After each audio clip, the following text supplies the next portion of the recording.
Hey, paisans, the time has come. On the air since 2009, the independently produced, non-FCC compliant champ of video game talk podcasting. Here comes Tiger Claw Radio. Here's your host, Critical Failure.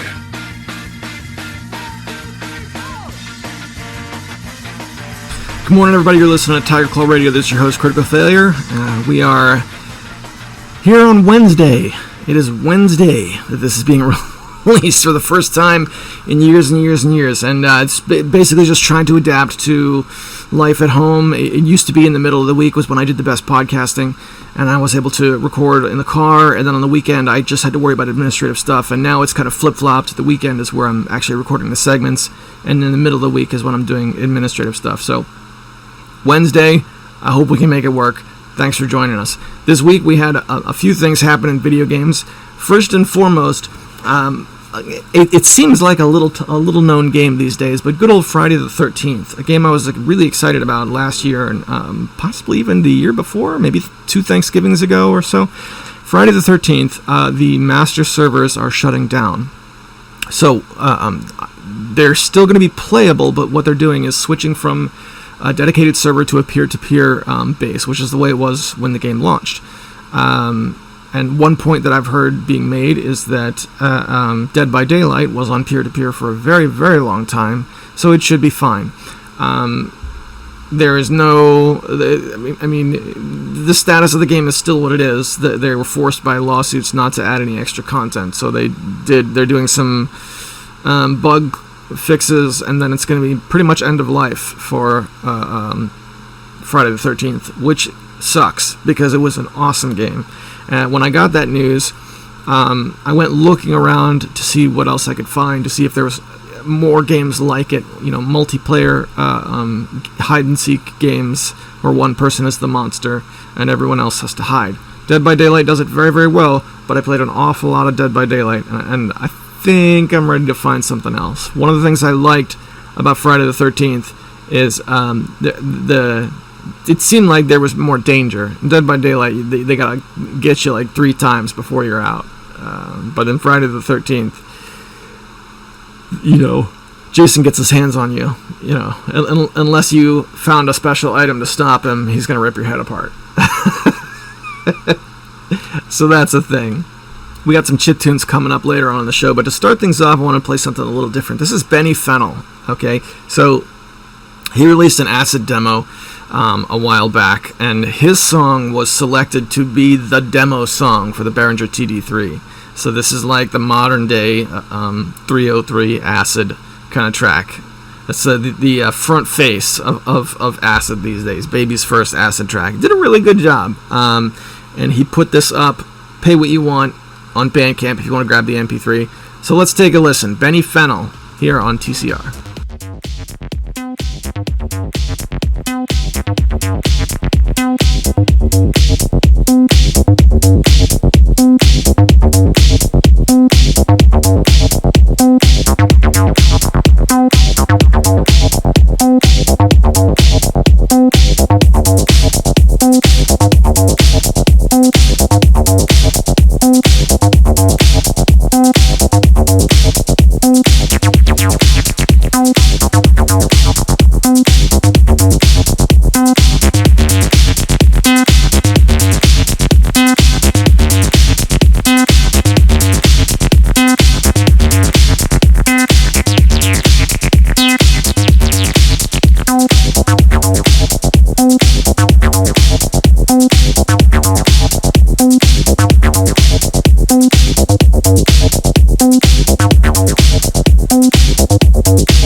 You know, Acid House is pretty against the grain for us.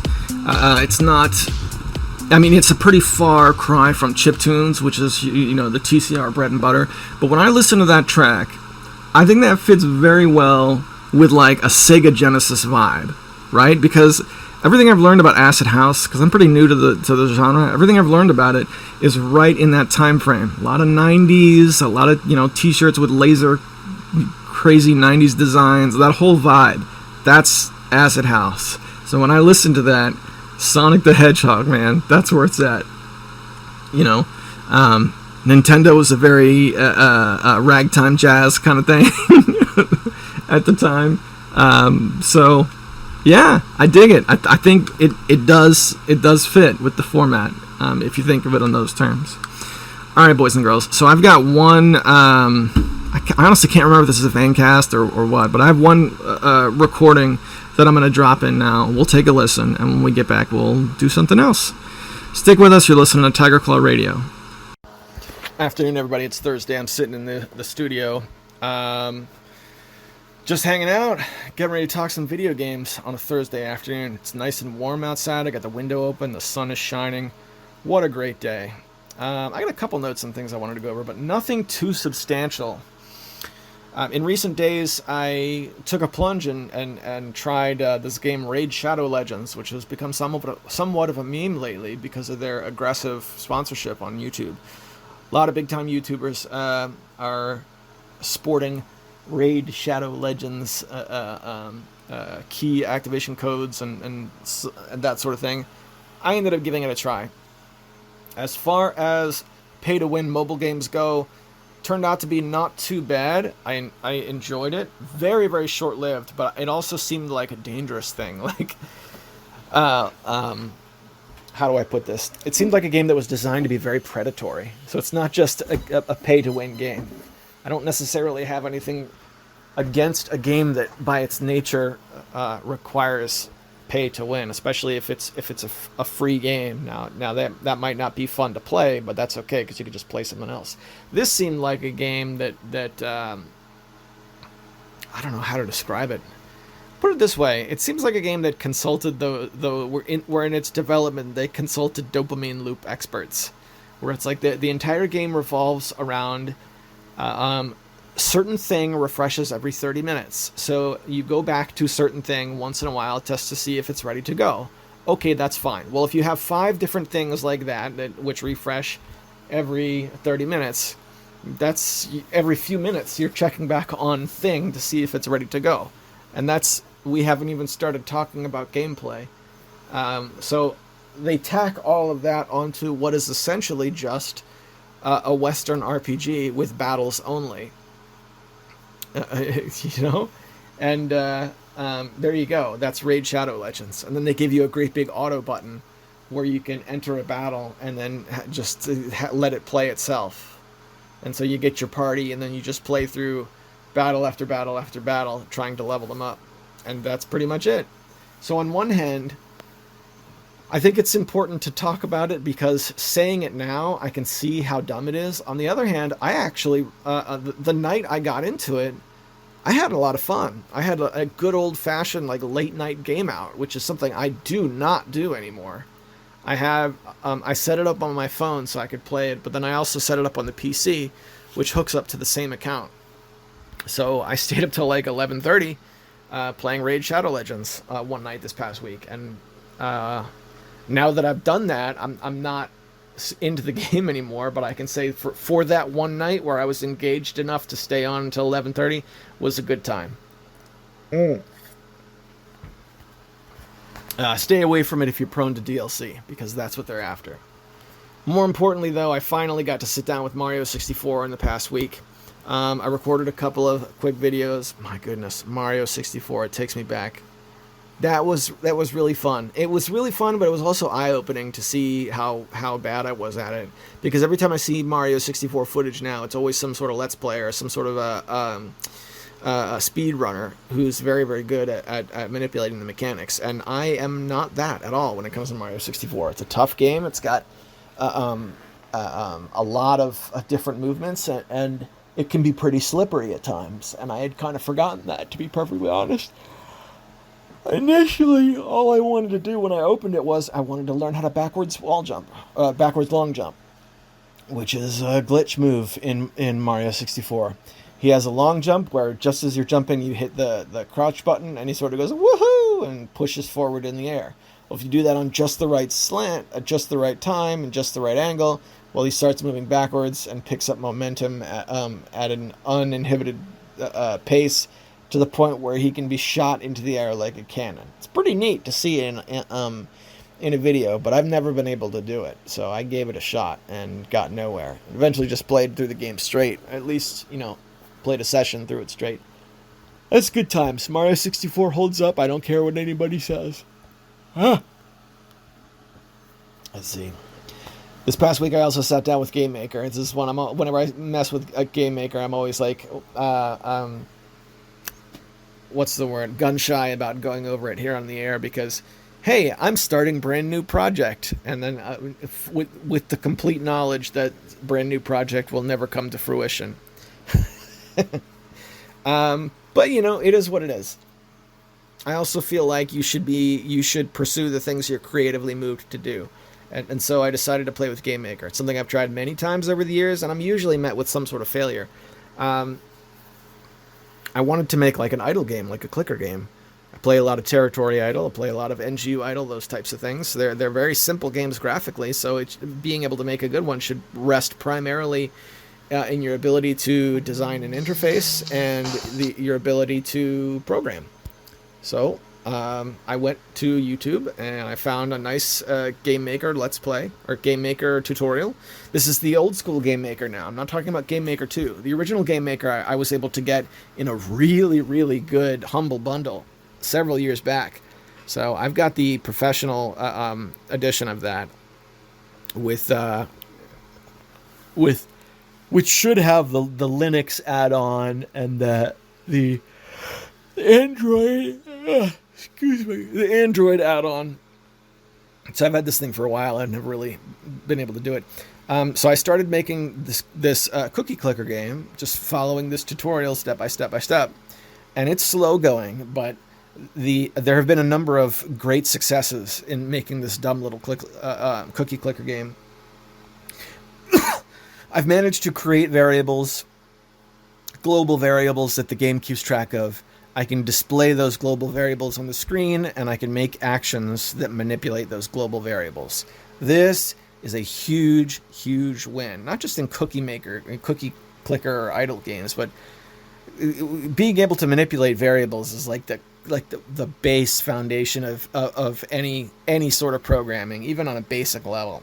So not being able to do that was the reason why I ultimately gave up on Game Maker. And the success that I found came from abandoning the clicking interface. Okay, there's enough buttons that you should be able to like click the variable button, and then it'll ask you how you want to manipulate it, and then you type it in, and you're fine. But what I ended up doing in this tutorial was the guy was just like, all right, so I make this object, and then we're going to edit the code directly. All the object does is run code, and then you go into the code, and then you're typing up the raw code.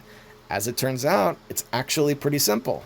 The way it utilizes the Game Maker language, GML, I guess it's called. It's not the first time I've tried to learn a programming language that's exclusive to a video game. Right? ZZT, the first game from Epic Mega Games that Tim Sweeney made back in the early 90s, has its own programming language. They call it ZZT-op. It's an object-oriented programming language designed and used entirely only in ZZT. So I took the time to learn that years ago. I don't remember any of it, but I took the time to learn it all that time ago. So if I can learn that, I can learn GML. At least enough to make a couple of simple games, because that's all I'm after. I don't have the desire to make a game. I don't want to be a huge indie developer star. I want to get on the Steams. But I do want to just be able to make a few simple things. For a great success when it comes to independent development, I'd like to point to our good buddy Retro Kaiser. You guys remember Retro Kaiser's RPG Maker games? They were one screen, they were weird, but he got them completed. And that's one of the things that baffles me about old Kaiser. He had a vision, he executed that vision, and he got it completed, and he passed it to his friends. Never mind that the vision was demented, never mind that it had flaws, he completed those games, and he sent them out. And so my hat is off to old Kaiser for being able to do something that after however many years, 15, 20 years, I still have not been able to do. Not since the click and play era. To be fair, back in the click and play era, I was able to make a few simple click and play games and get them released. And I was able to make a demo 10 years ago in RPG Maker, got that released, but never any like Game Maker games. So what I'm pursuing right now, not with the cookie clicker game, but ultimately my goal is to be able to make, some simple slot machine based games, some simple dice rolling type applications, things like that. I want to make things that take up a very, very small amount of desk space, but can be run in a very pixelated full screen.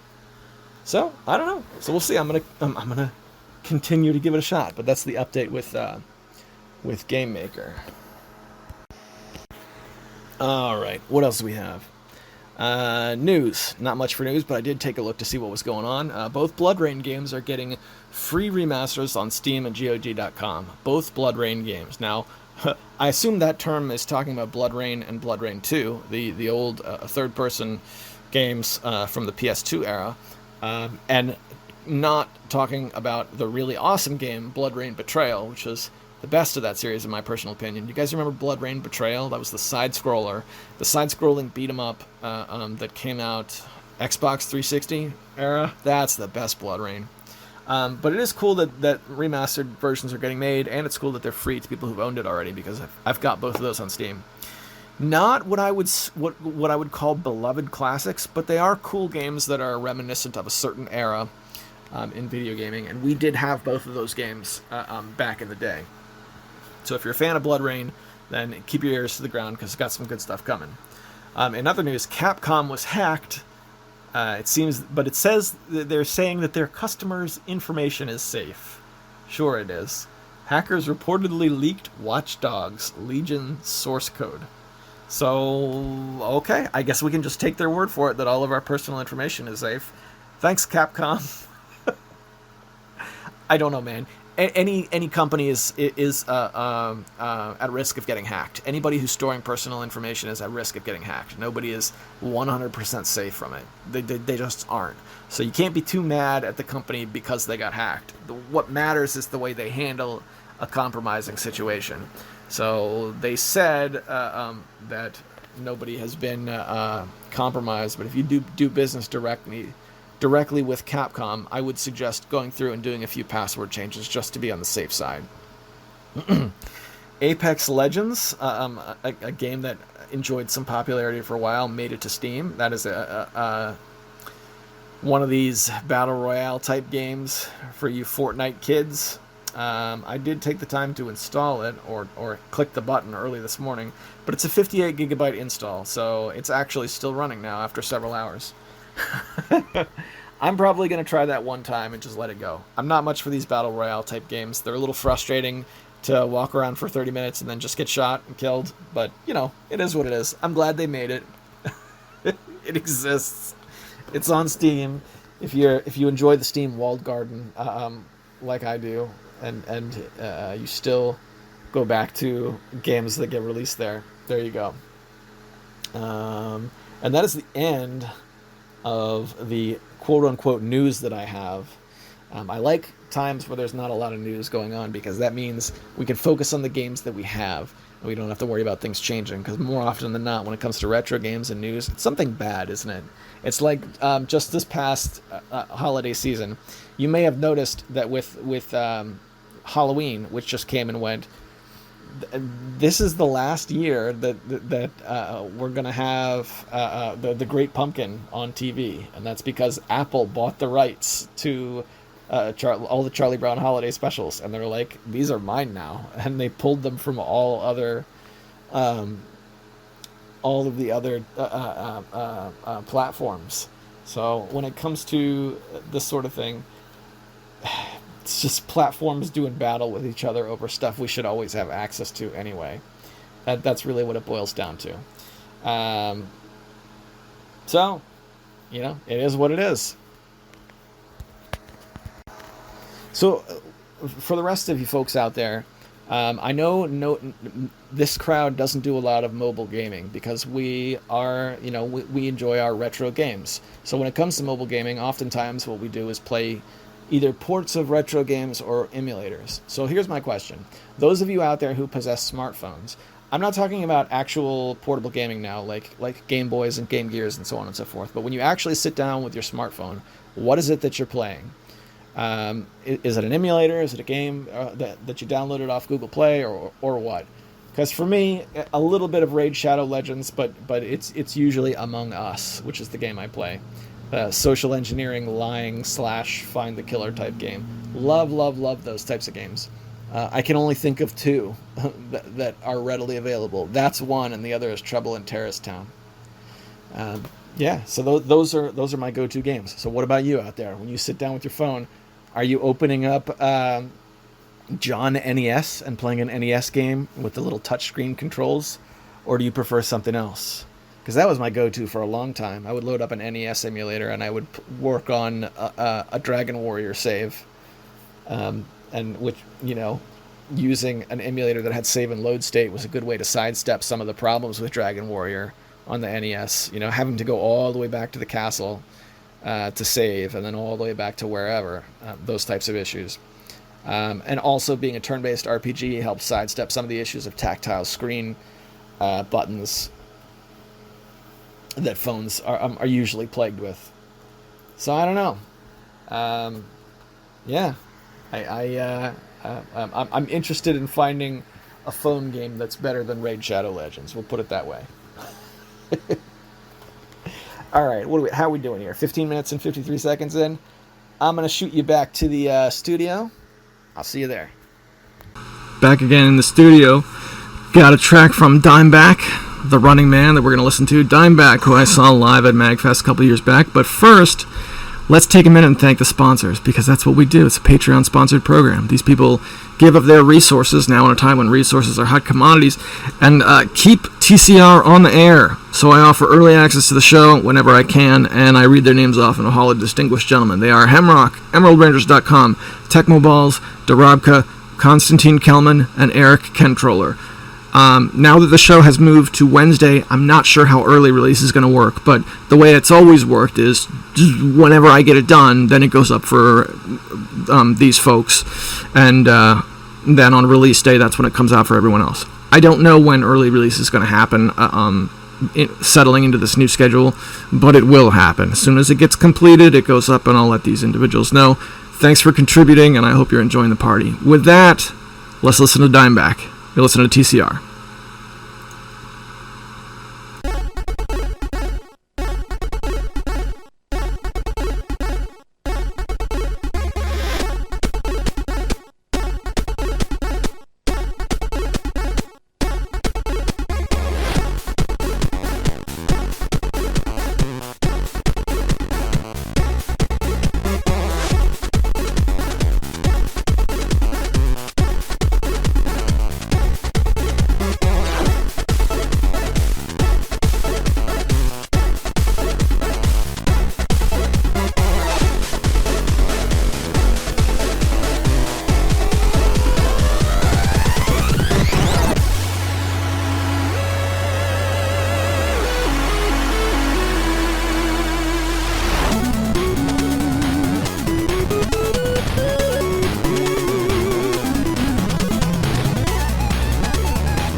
right, boys and girls, I've been trying to get this out for like 15 minutes now. 13.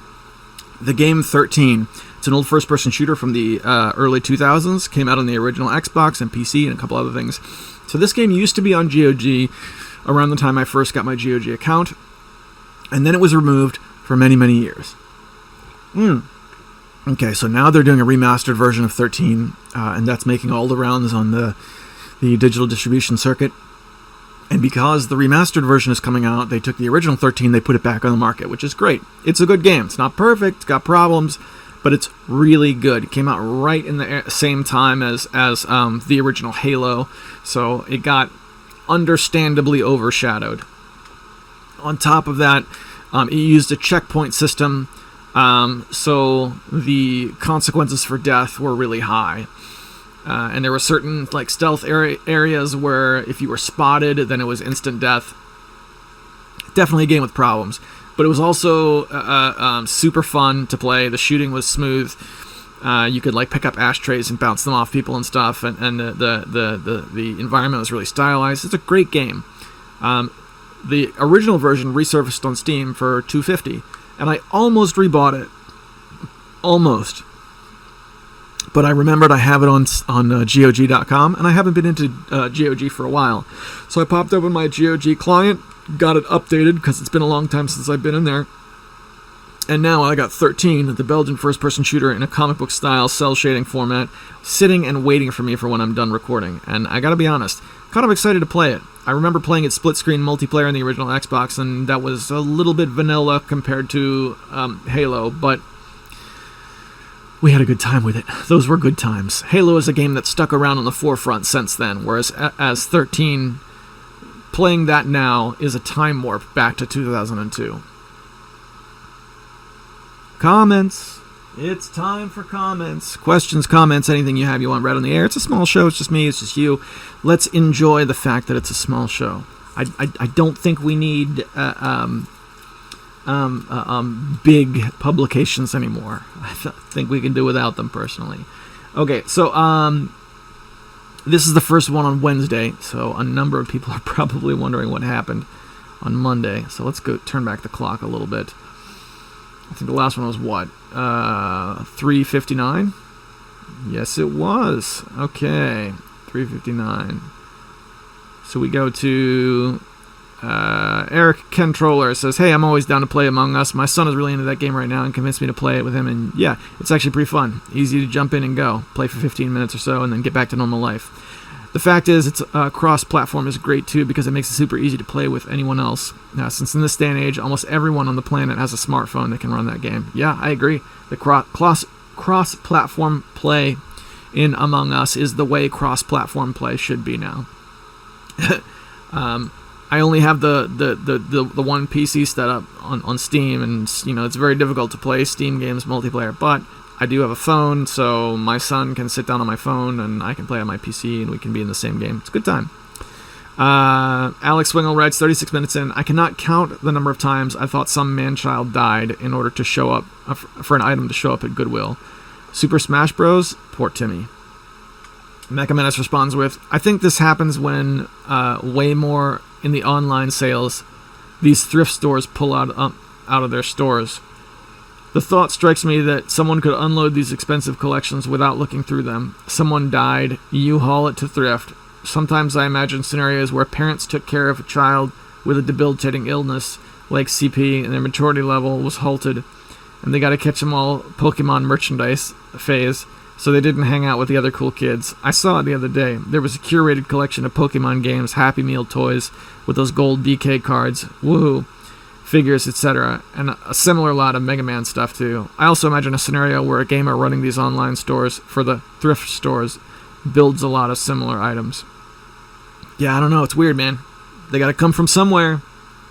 That's the way it works.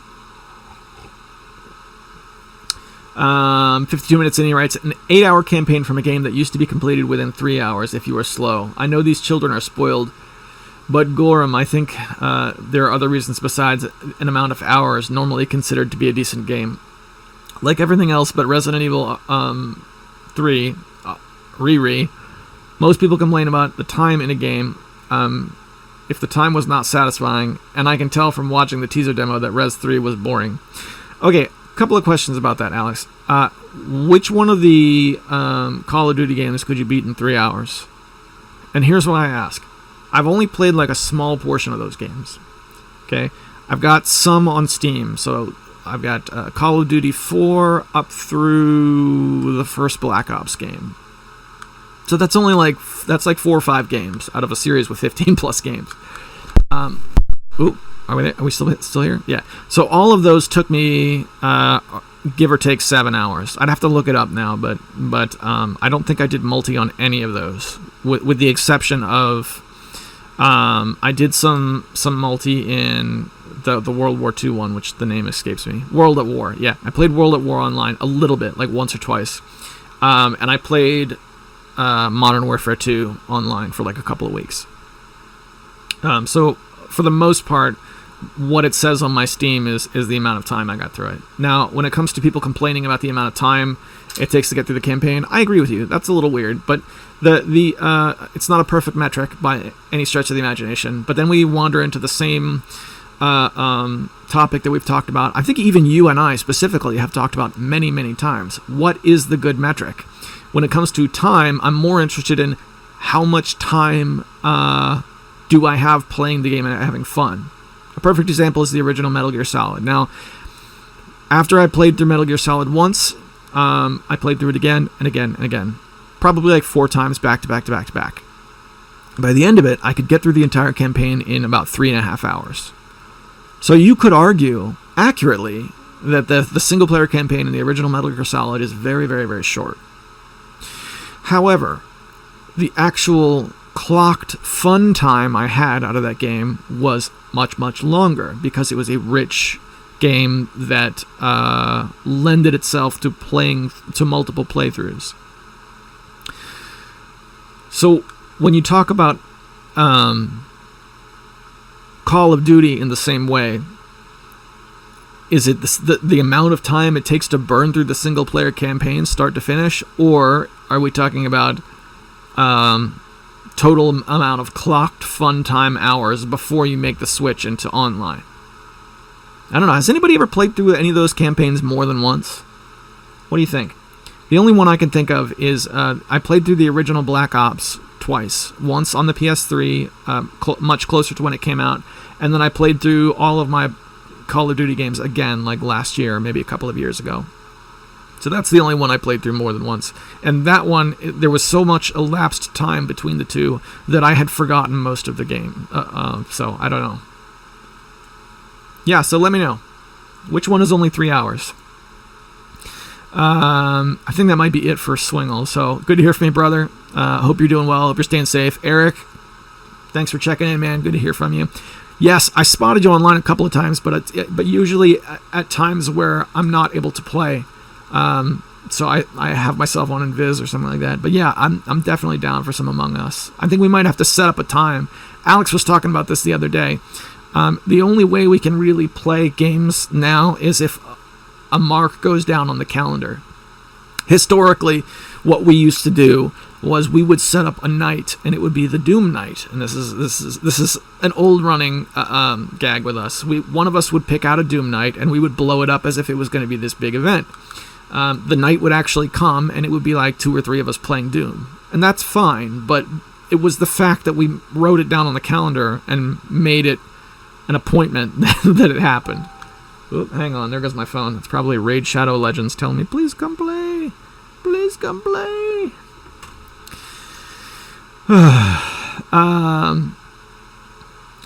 The Hollow Wanderer says, I see this as disrespectful to Moto Sakurabi, known for Golden Sun, Star Ocean, and Valkyrie Profile, and on and on. Now there's a guy who knows his music. By the way, Paul, I don't hear from you much in these comments. It's really good to hear from you, brother. Hope you're doing well. Mecha Menace, what's on my shelf? The composer for the first song had a good old time with the Casio and MIDI synth. It fit very nicely on a site with an under construction banner and a background of large animated tiles that you could right-click and set as your desktop wallpaper. Designing jump physics is the feel of your platformer. I think Sonic gives you more air control than Mario. Mega Man drops like he's an Iron Man's biggest fan. Sackboy, Little Big Planet, has a floaty, don't know what the name of the platformer is. Don't know what a platformer is. Doofus jump. There you go. Yeah, I don't know what it was about Little Big Planet.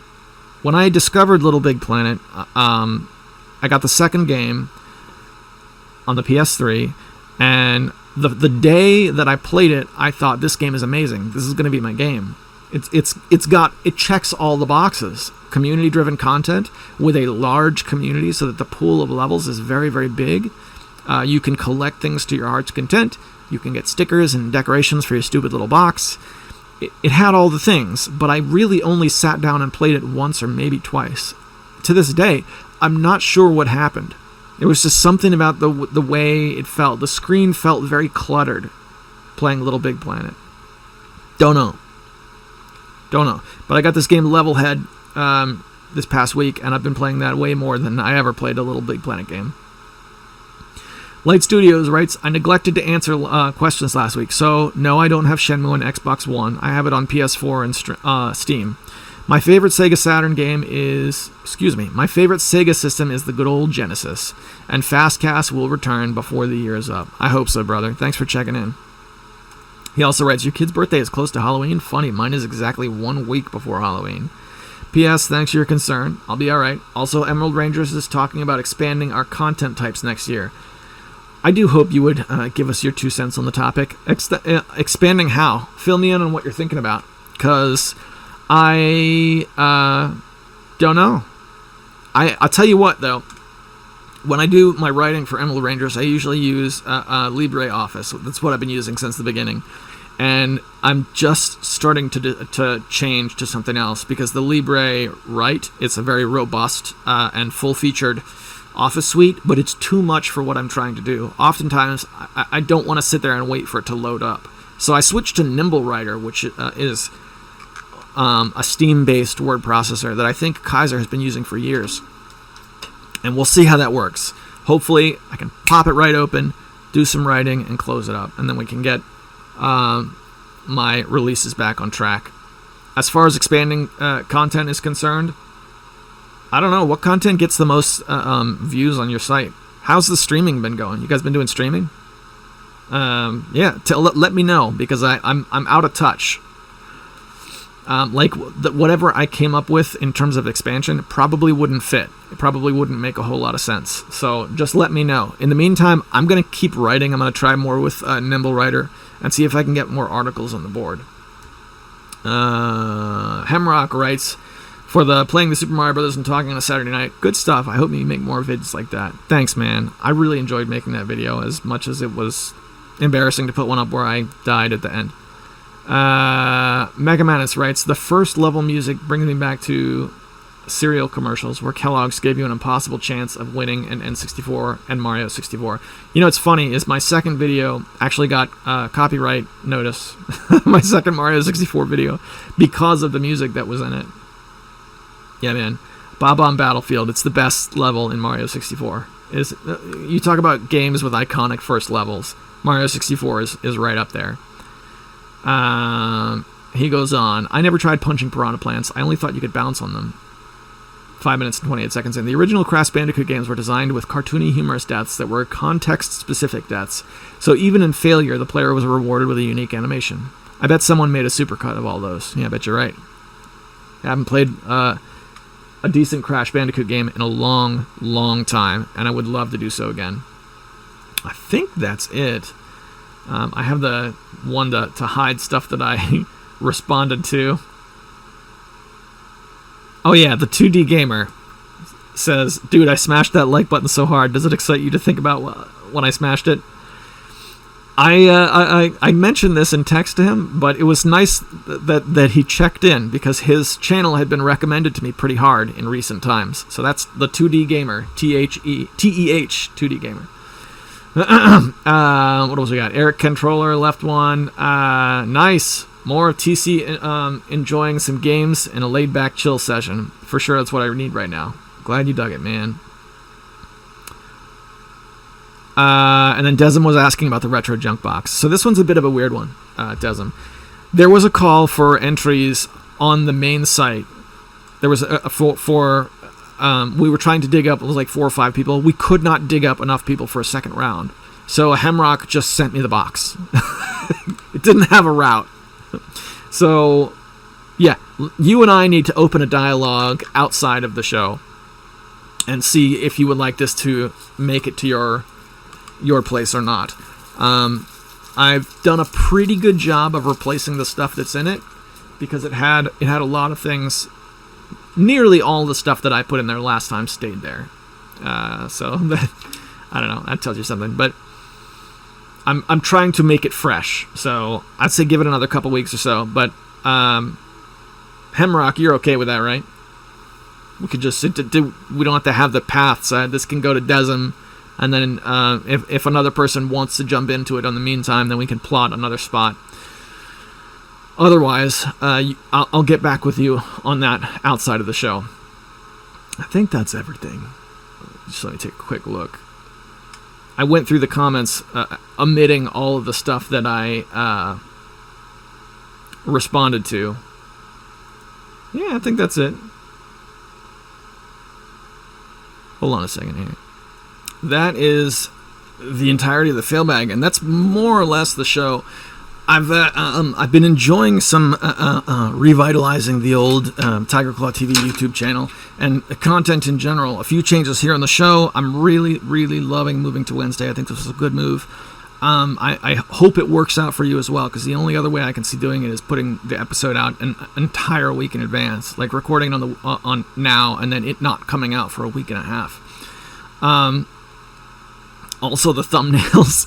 I'm getting rid of the thumbnails because that was the thing that was making the episodes take longer to produce. And anything I can do to speed up production time is going to help immensely. But not just that. I want to actually make junk videos again on my YouTube channel, like playing Super Mario Brothers and stuff. And having a uniform thumbnail for the actual TCR episodes is going to make it easier to look at my YouTube channel and figure out what you're looking at. You know, so I can have some fun with it too and make stuff that doesn't necessarily fit with any particular format.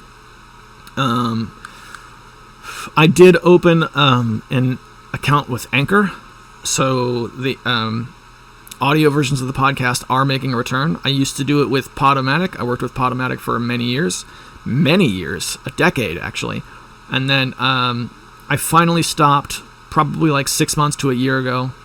I just stopped uploading to Podomatic because it seemed like nobody was listening, and being in the Podomatic directory wasn't getting me any extra users, so it was like a bunch of extra work that I was doing that wasn't really helping anything.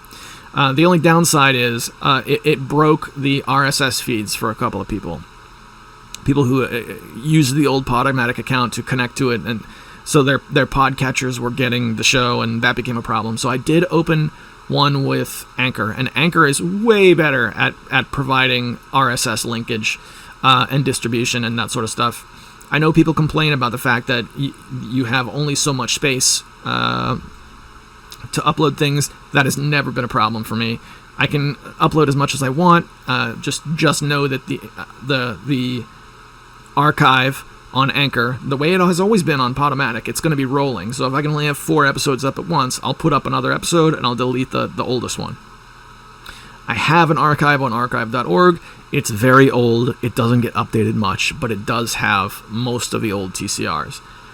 So that's great. That feels like it feels like TCR is moving into a newer generation, because Podomatic, man, that was very Web 1.0, very static HTML. A lot of that sort of stuff, and a lot of technical problems too. Like I would upload episodes, and then it would post the episode with no MP3 on it. I'd be like, I uploaded the MP3. Where did it go? I don't know, but I had a lot of headaches over that website for a long time. So very, very happy to be set up on Anchor. So you can look up Tiger Claw Radio or head back to the YouTube channel, and you'll find that Anchor link. Let's see, how we doing now? 52 minutes in. It seems like a bit of a short one for TCR in recent weeks, and I think it's because I didn't read a big email from our good buddy Hemrock. But I played a lot of Raid Shadow Legends when I probably should have sat down to record. So there's that. Oh, here we go. Here's what we can do since we're running short. Just before we close, got a special treat for you. Jay Diggs from Washington, D.C. made this 80s funk version of the Ghostbusters soundtrack. Now, I know that the copyright demons are just going to kill me in my sleep, but my goodness, Jay Diggs, loving this guy. Hope he's okay with it. Gonna play this track. You can get the track for free off of Bandcamp. Look it up, and it's worth it. Jay Diggs, you're listening to Tiger Claw Radio.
Give me just a little bit of guitar. Just slide on the roads.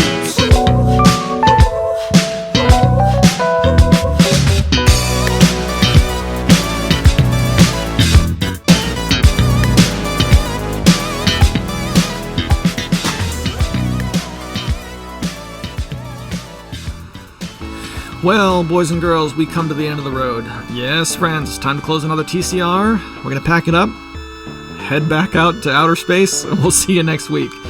Just before we do, I'd like to take a minute to throw some positivity your way. I just want to remind you that no matter what happens, just keep going. I can't promise you things are going to go well. You know, it's very often more often than not, I would say things happen differently than the way we expect them to. But it's worth it to get back up every single day and get at it again. I'm wishing you all the best in the world. I really am. I'll see you next week.